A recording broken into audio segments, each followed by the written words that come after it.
Oi, aventureiros da história! Bem-vindos ao nosso canal e vamos para mais uma aventura! Quem ganhou a guerra? Japão. Ganhou guerra. Oi, pessoal! Hoje nós vamos falar sobre a Shindo Remei, é a Liga do Caminho dos Súditos. Essa organização era uma organização japonesa criada por imigrantes japoneses aqui no Brasil, no interior de São Paulo. Ela também tinha no interior do Paraná, mas ela era forte no interior de São Paulo. A Shindo Remei, ela era uma organização que foi considerada como subversiva aqui no Brasil. Ela foi a única organização japonesa em toda a história considerada subversiva. Eles negavam a derrota japonesa na Segunda Guerra Mundial. E eu conheci essa história através do livro Corações Sujos.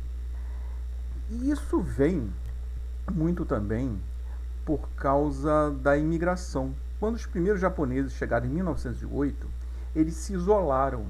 Eles vieram no lugar dos imigrantes italianos que já estavam rareando. Como eles não eram considerados brancos, eram chamados de amarelos, houve muito preconceito com eles. Então, eles foram assim meio segregados. Meio não, eles foram segregados. Os japoneses, tanto que durante muito tempo, eles nem falavam a língua. Mas em 1938, o governo Vargas expediu uma lei, que era a lei número 383, que proibia jornais, proibia que eles falassem a língua. Isso valia para todos os colonos, desde os alemães, italianos, japoneses. Eles não podiam ter jornais, não podiam ter nada disso com a língua própria. Só que em 1939, a maioria dos japoneses já estavam integrados no Brasil, mas mantinham jornais e rádios na língua japonesa. Isso era considerado uma coisa contra a lei. Durante a Segunda Guerra Mundial, e quando o Brasil declarou guerra ao eixo, esses japoneses passaram a ser vigiados, junto com os italianos, alemães, que nem podiam ir para o litoral, porque eles achavam que iam fazer códigos para os submarinos do eixo. Então essa turma foi toda isolada. Só que aconteceu o seguinte: o Japão acabou perdendo a Segunda Guerra Mundial, foi derrotado em 1945, o imperador abdicou de sua divindade. Durante a emissão de rádio que o Japão aceita a derrota para os aliados, muitos japoneses escutaram a primeira vez a voz do imperador. Isso foi um choque muito grande para os japoneses. O imperador nunca tinha falado no rádio. O imperador era visto como uma divindade. Hoje não, que ele abdicou dessa divindade, mas nessa época o imperador estava ligado com a fundação mitológica do Japão. Ele estava ligado com os deuses shintoístas que criaram o Japão. Durante a Segunda Guerra Mundial, o fanatismo era tanto que os grupos de kamikaze, os tokotai, quando atacavam, faziam um ataque banzai, eles geralmente, o nome da missão era alguma coisa ligada ao imperador. Tipo o ataque a Saipan, quando houve um dos maiores ataques banzai, foi uma carga suicida dos tokotai, que eram 10 mortes para o imperador. Então o imperador para eles era tudo. E a Shindo Remei acreditava que o imperador tinha sido dublado, foi uma invenção americana, e o Japão não perdeu a guerra. O problema deles era esse, porque durante 400 anos o Japão não tinha sido invadido, ninguém conseguiu invadir o Japão. Os mongóis tentaram 2 vezes e não conseguiram. O kamikaze sempre salvou o Japão, o vento divino. Então, para eles, o pessoal da Shindo Remei, a Liga do Caminho dos Súditos, não acreditavam nisso. E eles separavam um grupo. O grupo era chamado de Koshimagumi, que são aqueles que não acreditavam na derrota, e o Makegumi, os derrotistas. Então, os Kashigumi declararam uma caçada contra os derrotistas. Eles ficaram irados com isso, eles achavam que todo mundo tinha que acreditar. Eles criaram até fake news, transmissões de rádio, publicações de jornal. E Coração Sujo é Kekareta Kokoro. Espero que tenha pronunciado direito, porque o nome é meio, para mim, é meio complicado de falar.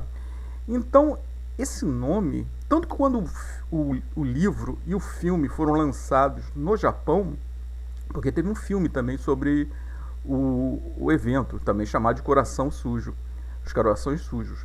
Esse nome teve que ser trocado, porque para o japonês ser chamado de Kegareta Kokoro é pior que xingar a mãe. Então eles trocaram isso, tanto do livro quanto do filme, tiveram que trocar. Então eles cometeram uma série de assassinatos.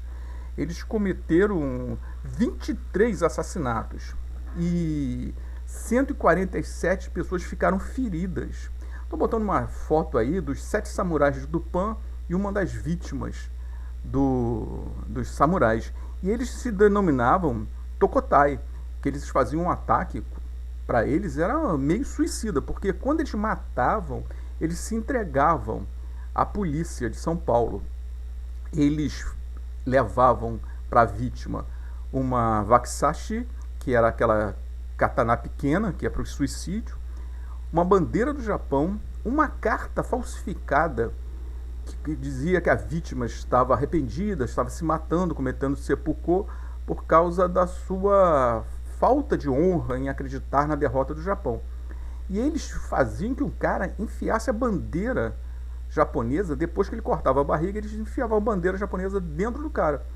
Se ele se recusasse, eles matavam a vítima e se entregavam à polícia, e dizendo que aquilo não era nada contra o Brasil e nem contra os brasileiros. Então eles participaram de um verdadeiro terror na colônia japonesa, e a colônia ficava quieta. Mas por causa de um crime que eles cometeram em uma cidade de São Paulo, eles mataram um caminhoneiro brasileiro. E esse caminhoneiro tinha muito conhecido nessa cidade. E o pessoal tentou linchar a comunidade japonesa local. Os Niseis foram perseguidos, tentaram linchar essa turma. Aí levantou a lebre na polícia, né? A polícia de São Paulo, a Polícia Civil de São Paulo, o Exército também já estava vendo isso. Mas não tinha provas contra eles. Então começaram a perseguir essa turma. Tanto a Polícia Civil de São Paulo quanto o Exército, eles prenderam 31.380, foram presos como suspeitos. 14 foram condenados. 37 desses ficaram na cadeia por mais um tempo.